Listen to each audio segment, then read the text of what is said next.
지난주 오후에는 온 성도가 함께 기쁜 마음으로 성탄 트리를 장식했습니다. 지난주에 성탄 트리 장식하는데 함께 하신 분들만 한번 손 들어보세요. 네네네. 아유, 잘하셨어요. 다들 옆에 있는 분들 격려해주세요. 잘하셨어요. 네. 죄송해요. 안 하신 분들이 더 많네. 저는 거의 다 손들 줄 알고 예배당 곳곳에 그리고 밖으로 성탄 트리가 빛을 발하고 있습니다. 거리에서, 가정에서, 교회에서 예수 그리스도의 탄생을 축하하며 기뻐하고 있죠. 여러분 마음에 성탄이 다가옴으로 인한 기쁨이 있으신가요? 네, 세 분만 아멘 하셨어요. 그런데 그 예수 그리스도의 축복스러운 탄생에는 상상하기 어려운 죽음의 그림자가 드리워져 있었습니다. 이 땅에 오신 목적 자체가 예수 그리스도의 희생을 전제로 하고 있기 때문이에요. 그래서 기뻐하고 축하하고 막 행복한 성탄절이기도 하지만 그 안에 또 이런 죽음의 그림자를 생각하면서 그 의미가 뭘까 하는 것을 또 깊이 묵상하는 시간이 되어야 할 줄로 믿습니다. 바로 예수님께서 직접 말씀하셨어요. 인자가 온 것은 섬김을 받으려 함이 아니라 도리어 섬기려 하고 자기 목숨을 많은 사람의 대속물로 주려 함이니라, 이렇게 말씀하셨어요. 인자가 온 것은, 예수님이 이 땅에 오신 것은 섬김을 받으려 함이 아니라 섬기려 하고 자기 목숨을 많은 사람의 대속물로 주려 함이라 말씀하셨어요. 본문 말씀을 통해서 예수 그리스도께서 이 땅에 오신 세 가지 목적을 발견할 수가 있는데, 첫째는 섬김이죠. 두 번째는 희생입니다.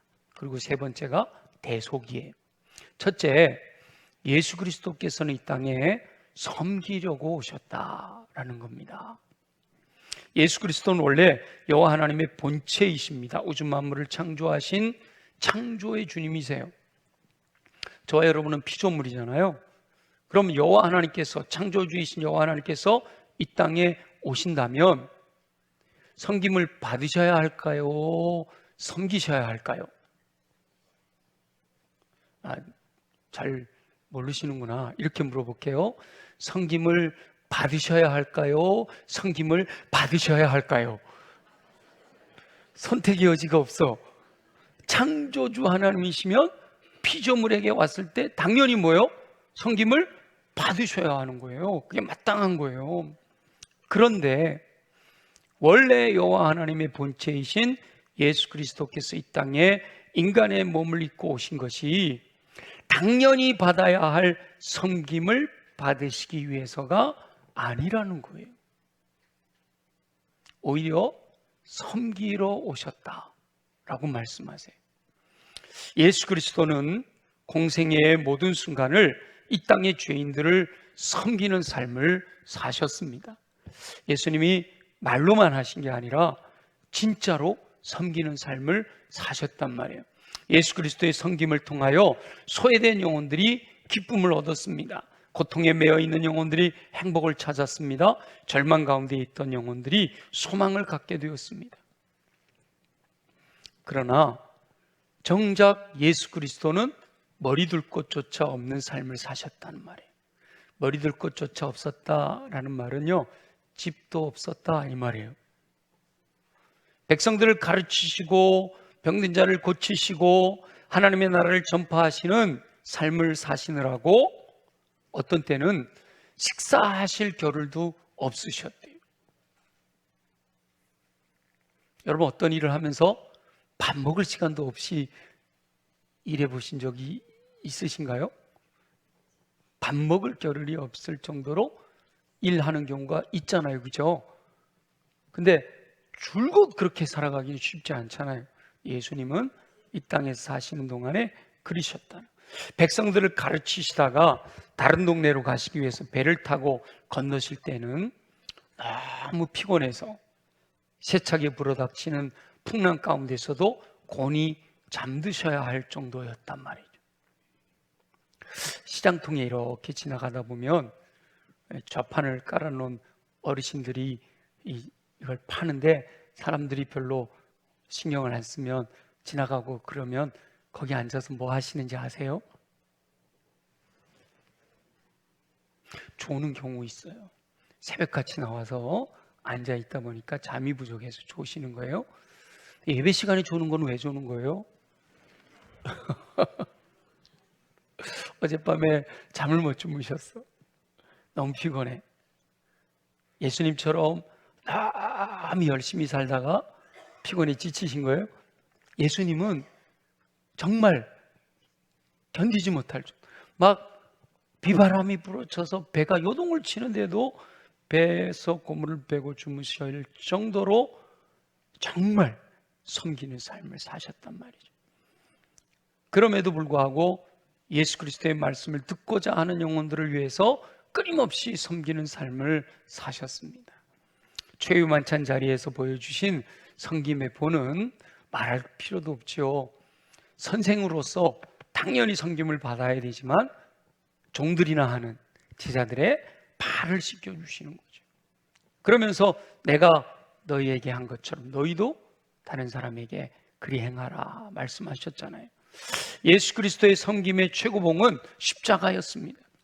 예수 그리스도께서는 도살장에 끌려가는 어린 양과 같이 묵묵하게 십자가의 고통을 감내하셨습니다. 예수 그리스도의 삶은 섬김의 삶이셨어요. 인자가 온 것은 섬김을 받으려 함이 아니라 도리어 섬기려 하고 하셨던 그 목적을 온전히 수행하셨던 거죠. 당연히 섬김을 받으셔야 할 분이 오히려 섬기는 삶을 사셨어요. 십자가를 지시며 생명까지 내어주시는 섬김의 삶을 사셨다라는 겁니다. 예수 그리스도를 믿는 성도, 저와 여러분은 예수 그리스도를 따라 섬기는 삶을 살아야 합니다. 섬기는 삶을 살아야 됩니다. 아멘. 아멘은 잘하셨어, 그렇죠? 진짜 여러분 삶에서 섬기는 삶을 잘 살고 계셔요? 아멘 하시기 바랍니다. 두 번째로 하면 되죠. 두 번째 그렇게 되길 원합니다 하면 되잖아요. 아멘입니다. 아멘. 모두가 다 아멘하고 그렇게 막 살았으면 좋겠는데 우리 교회는 빼고요. 우리 교회는 빼야지 뭐, 그죠? 안 그러면 또 시험 들잖아. 그런데 성도들이 모여있는 교회에서 모두가 다 예수님 따라가는 삶을 살며 섬겨야 되는데 그렇지 않은 모습들이 있어서 상처받는 분들이 있다는 거예요. 주로 어떤 사람들이 섬겨야 할까요? 신앙생활을 오래 한 사람들, 그렇죠? 그러면 믿음이 성숙했을 테니까. 저기 중고등학생들이 섬겨야 될까요? 우리 어른, 나이 드신 어른들이 섬겨야 될까요? 진짜예요? 그 유교 사상은 말이죠, 젊은 애들이 어른을 섬겨야죠, 그죠? 예? 그게 지금 우리 유교 사상에 젖어 있는 가치관을 갖고 있기 때문에 이게 이해가 잘 안 되는 거예요. 원래 하나님이신 분이 섬김을 받아야지 왜 하나님이 피조물을 섬기시는 거예요? 이렇게 생각하는 것처럼 실제로 삶에서 그렇단 말이에요. 그래서 교회 안에서도 섬기셔야 될 신앙생활을 오래 하셨고 연세도 드신 분들이 기대하는 것만큼 섬김의 모범을 보이지 못해서 처음 교회 온 초신자들이나 젊은이들이 상처를 받는 경우가 있다는 거예요.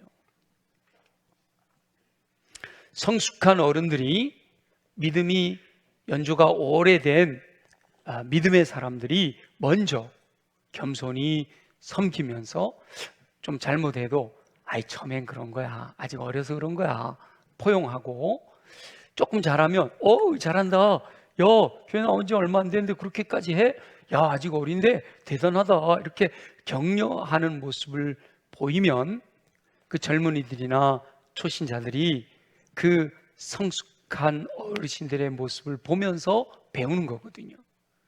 그러니까 제자 훈련, 양육하고 그러는 것이 말로 야, 왜 그거 못하는 거야? 이게 야단쳐서 되는 게 아니거든요. 이렇게 성숙한 어른들이 보여주는 삶을 통해서 그의 말, 그의 행동을 통해서 보고 배우는 거거든요. 말로는 잘하는데 행동은 엉터리다. 그러면 안 배우거든요. 못 배우거든요. 그래서 삶을 통해서 보여줘야 돼요. 그런데 성숙한 믿음을 기대하는 어른들에게서 겸손한 섬김은커녕 젊은이들에게 혹은 초신자들에게 본이 되지 않는 언행, 말하는 것, 행동하는 것을 보게 될 때 젊은이들이 실망하고 교회를 떠나게 되는 거예요. 그래서 지금 한국 교회에 젊은이들이 정착하지 못하는 이유 중에는 저를 비롯한 우리 어른들의 기성세대들의 책임도 한몫하는 거죠. 우리가 더 섬기고 그 아이들에게 모범을 보여주고 처음 교회 나온 사람들을 정말 그리스도의 사랑으로 섬기게 될 때 그들이 예수 믿는다는 것은 저분처럼 되는 거구나, 이걸 보고 배우는 거예요. 온몸으로 보고 배우게 되는 거죠. 진정한 제자로서 예수 그리스도를 따르는 자라면 자기를 부인하고 자기 십자가를 지고 예수 그리스도를 따라가야 되는 거예요. 그것이 날마다 이루어져야 되는 거란 말이죠. 예수 그리스도께서 섬기셨던 것처럼 겸손히 섬기는 삶을 살아야 합니다. 대림절을 보내면서 저와 여러분은 예수 그리스도께서 섬기셨던 것처럼 겸손히 섬기는 삶을 살고자 결단하시고 특별히 삶에 부딪히는 모든 삶의 영역 속에서 섬기는 삶을 실천하시는 기회를 얻게 되시기를 예수 그리스도의 이름으로 축원합니다. 두 번째는 자신의 목숨을 희생하셨어요. 사람은 죄로 말미암아 여호와 하나님께서 창조하실 때 계획하셨던 완벽한 행복을 잃어버렸어요. 하나님은 사람을 지으실 때 하나님의 형상을 따라 지으시고 에덴이라고 하는 아주 아름다운 동산을 창설하신 다음에 그곳에서 하나님과 충분히 교제를 나누면서 부족할 것 없는 풍성한 삶을 누리도록 계획하셨단 말이에요. 근데 하나님의 약속의 말씀을 불신하고 교만해서 불순종함으로 말미암아 죄가 들어왔어요. 그 죄의 문제를 해결하지 못하면 다시 그 풍성한 삶을 누릴 수가 없는 거죠. 그런데 죄는 생명으로만 대속할 수가 있습니다. 죄의 삭은 사망이에요. 근데 죄는 죄 없으신 생명으로만 대속할 수가 있는데 모든 사람이 죄를 범하여 하나님의 영광에 이르지를 못하잖아요. 그러니까 사람이 사람의 죄를 대속할 수가 없어요. 구약 시대에는 짐승의 생명, 흠없는 짐승을 잡아 그 피로 말미암아 죄의 문제를 임시방편으로 해결을 했었습니다. 그러나 짐승의 생명은 한계가 있잖아요. 죄질 때마다 짐승을 잡아야 되니까. 그래서 하나님이신 예수 그리스도께서 이 땅에 임하셔서 죄 없으신 예수 그리스도의 피를 인류의 죄를 대신하여 내어주신 거예요. 자신의 목숨을 대속물로 주시려고 임하셨다. 이 땅에 오실 때 아예 목적이 죄 가운데 있는 인류를 구원하시려고 예수 그리스도의 피, 죄 없으신 피를 흘려주시려고 오신 거단 말이에요. 목숨을, 생명을, 피에 생명이 있잖아요. 그 생명을 내어주시려고 오셨다. 그래서 예수 그리스도께서 지신 십자가는 인류의 죄를 대신하여 죽으신 섬김, 희생의 최고봉이 되는 겁니다. 예수 그리스도께서 십자가에서 귀중한 보혈을 흘려 죽으심으로 모든 인류의 죄가 용서함을 받은 거예요. 예수 그리스도께서는 그렇게 생명을 희생하시는 섬김의 본을 보이시며 제자들에게, 예수님을 따르는 저와 여러분에게 예수 그리스도를 따르는 삶을 살아라 라고 명령하셨습니다. 내가 너희를 사랑한 것 같이 너희가 서로 사랑해라 라고 말씀하셨잖아요. 갑자기 확 부담스럽죠. 난 생명이 하나밖에 없는데 생명까지 내어놓고 예수님 따라 살아가라고 그러니까 부담스럽잖아요. 저도 성경 읽다가 시험에 들었어요. 하나님, 저 생명 하나밖에 없는데 누굴 위하여 드릴까요? 아들을 위하여 줄까요? 아내를 위하여 줄까요? 어떻게 해야 되죠? 한번 버리고 나면 끝이잖아, 우리는. 그죠? 그래서 하나님, 예수님께서 내가 너희를 사랑한 것 같이 너희가 서로 사랑해라. 예수님이 우리를 사랑하실 때 생명 내어주시면서 사랑하셨는데 우리가 그 말씀을 순종할 수 있는 방법이 뭘까? 묵상하면서 깨달은 것은 생명이 필요하면 진짜 하나밖에 없는 내 생명을 내어줄 수도 있겠죠. 그래서 순교도 하는 거지요. 그러나 일상의 삶에서 그 말씀을 따라 살아갈 수 있는 방법은 내 생명, 여러분 우리들의 생명이 뭐예요? 내 인생이 80까지 산다. 그럼 80년이 내 생명이잖아. 그죠? 그러니까 시간을 나누어 주는 거. 시간을 나누어 주는 것이 생명을 나누는 거다. 그 다음에 내가 살아가기 위해서는 뭐가 필요해요? 생명을 유지하기 위해서 물질이 필요하잖아요. 먹을 게 필요하죠. 먹을 걸 뭘로 사요? 물질로 사잖아요. 그래서 물질을 나누어 주는 거, 그게 바로 생명을 나누는 거다. 근데 가만히 보니까 시간도 나누어 주고 물질도 나누어 줘도요, 마음이 거기 담겨 있지 않으면 진짜 사랑이 아니더라고요. 그래서 생명을 나누는 것을 세 가지로 제가 적용을 합니다. 시간을 나누고, 물질을 나누고, 마음을 나누는 거. 그게 바로 생명을 나누는 거다. 예수님이 희생하신 것처럼 예수님처럼 살아가려면 저와 여러분도 희생해야 되는데 뭘 희생하느냐는, 시간을 희생하고 물질을 희생하고 마음을 나누는 거, 그게 바로 우리 주님이 원하시는 희생이다. 주님 가신 그 길을 따라가는 거다라는 거예요.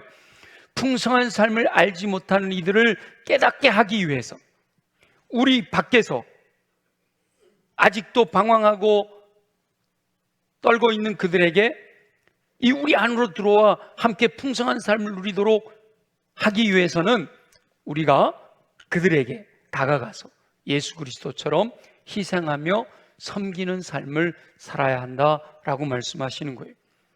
예수님이 두 가지로 말씀하셨잖아요. 요한복음에는 내가 온 것은 양으로 생명을 얻게 하고 더 풍성히 얻게 하려는 것이라 하셨고요.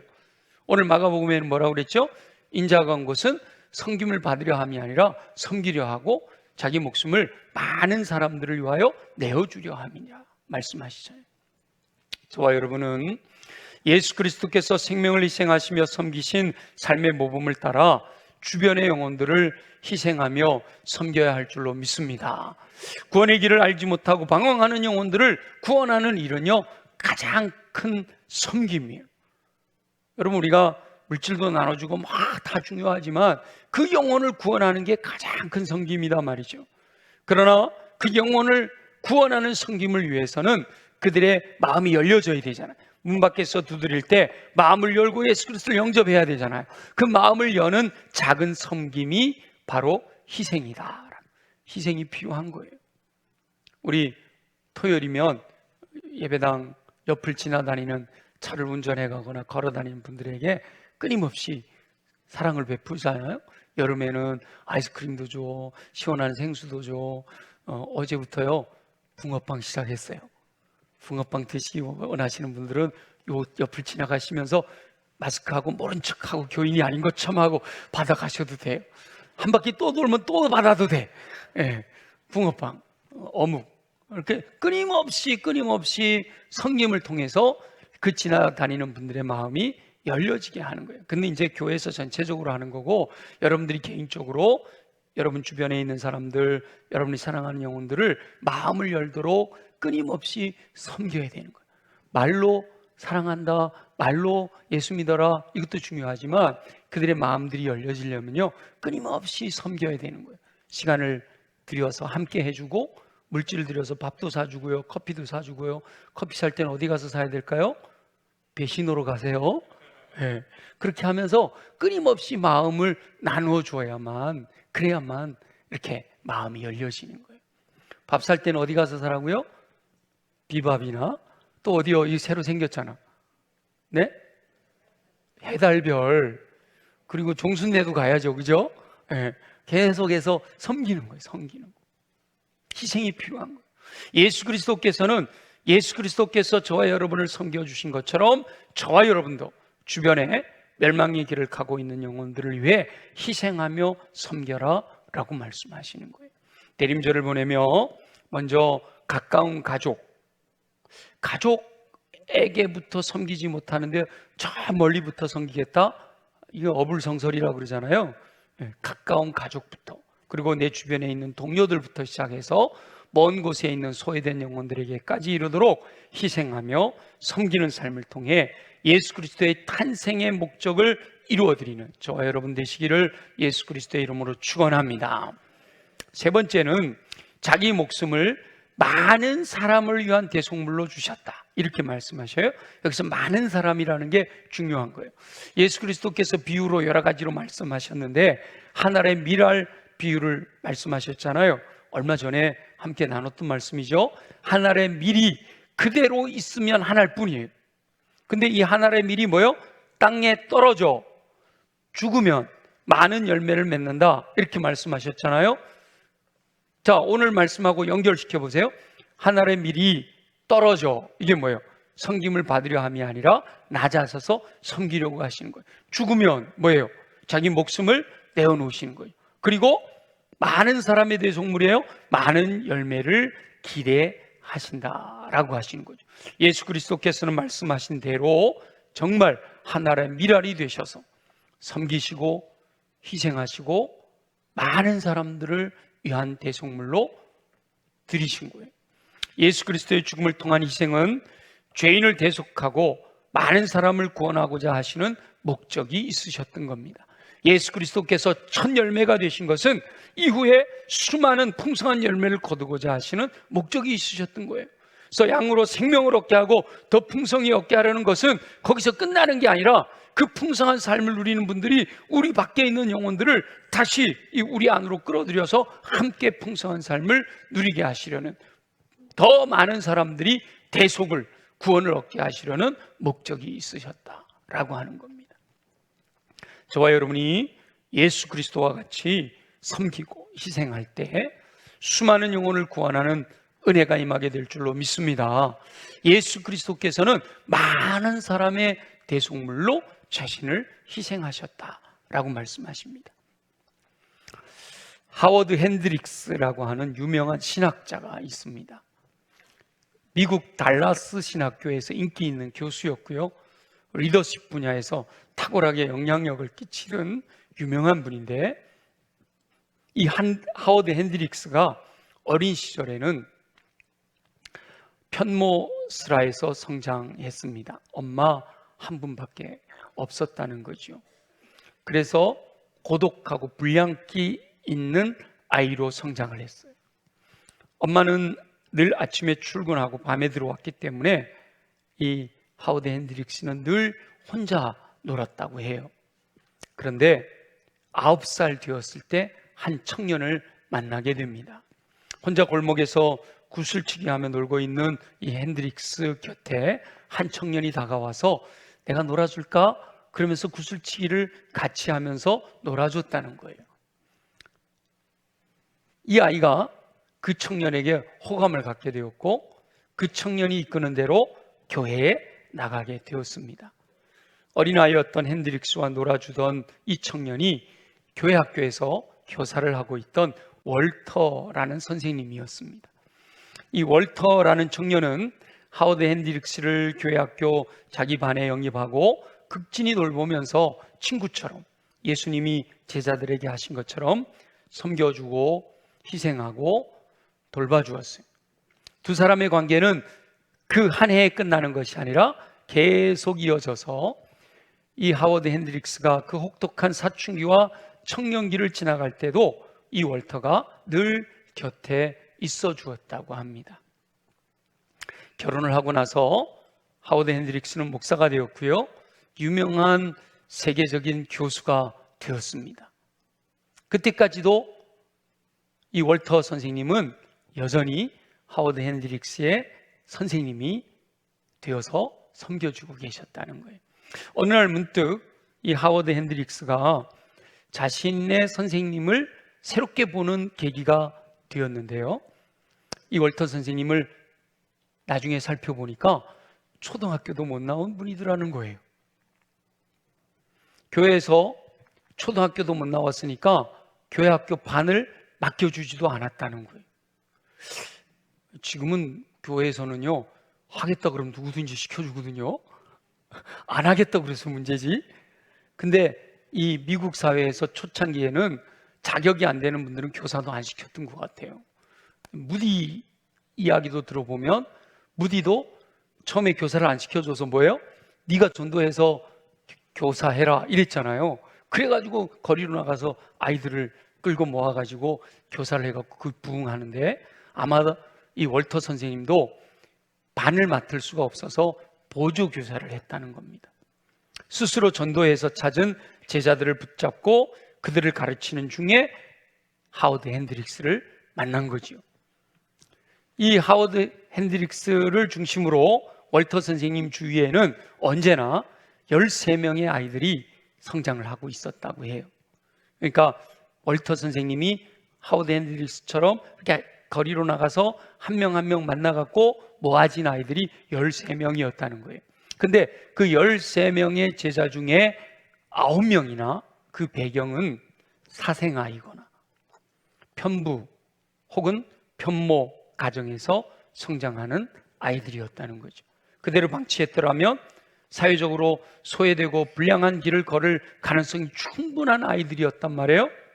그런데 그런 아이들을 월터 선생님이 한 사람 한 사람 데려다가 그 아이들을 섬기고 그 아이들을 위하여 시간을 들이고 물질을 들이고 마음을 쏟아서 그 아이들을 잘 양육했더니 이 13명의 아이들 가운데 놀랍게도 11명이나 목사가 되었다는 거예요. 그 중에 한 사람이 하워드 핸드릭스처럼 훌륭한 목사님이 되실 뿐만 아니라 달라스 신학교는 이 복음주의 신학에서 특별히 성경 해석학으로 굉장히 유명한 학교거든요. 그 학교에서 인기 있는 교수로 설 수가 있었던 거죠.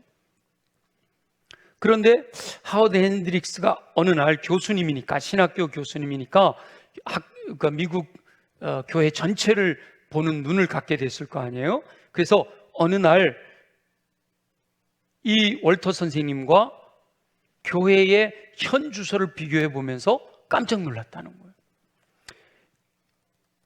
그때 당시에 미국의 많은 교회들이 뭐 우후죽순 일어나 대형 교회들도 있고, 그 많은 인력이 수많은 물질을 쏟아부어 운영하는 교회 학교에서 얻어지는 그 열매들과 초등학교도 나오지 못한 한 청년이 거리를 헤매며 불량한 아이들을 만나서 섬긴 결과를 놓고 봤을 때 수천 명이 섬기는 교회의 열매보다 한 사람이 섬겼던 그 열매가 더 비교해보면, 상대적으로는 비교가 안 되겠지만 절대적인 비교로 와서 엄청난 영향력이 있더라라는 것을 발견했다는 거예요.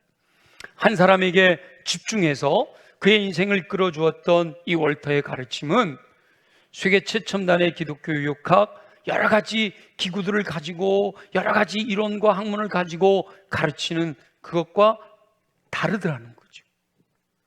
월터는 교육학적 기초가 없는 사람이었지만 사람을 세우는 탁월한 리더로 쓰임받았다는 거예요. 그 비결이 뭔가 살펴봤더니 교육적인 배경이 아니라 성경이 비결이더라는 거예요. 언제나 이 월터는 예수님이라면 이럴 때 어떻게 하셨을까? 라고 하는 것을 질문하면서 날마다 제자의 삶에 뛰어들어 그 제자들과 함께하고 지극한 정성과 사랑으로 수십 년 동안을 그들을 돌보며 친구 관계를 유지하며 섬기는 삶을 살았다는 거죠. 그랬더니 그분의 영향력을 통해서 또 다른 영향력을 끼치는 훌륭한 인물들이 성장했다라고 하는 겁니다. 수많은 학문적인 이론보다 오직 예수 그리스도께서 섬기셨던 그 모범을 따라 순종하여 섬김으로 방황하는 영혼들에게 영향을 끼쳐 풍성한 열매 거두는 놀라운 역사를 이루었다라고 하는 겁니다. 월터라고 하는 청년은 예수님께서 베풀어 주신 섬김의 삶이 자신을 풍성한 삶으로 이끄셨다라는 사실을 깨달았던 거예요.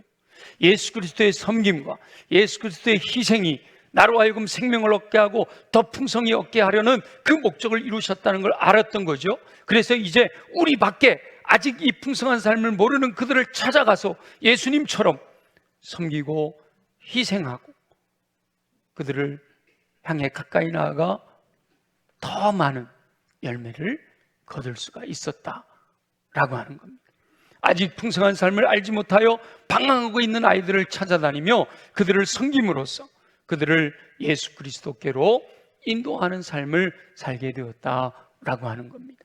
월터라고 하는 청년의 섬김이 그를 따르는 아이들의 영혼을 구원했을 뿐만 아니라 그들의 삶을 풍요롭게 하고 그들이 풍요로운 삶을 누리며 또다시 또 다른 수많은 영혼들의 생명을 얻게 하는 섬김의 사역을 감당하는 놀라운 역사가 일어났다라고 하는 거죠.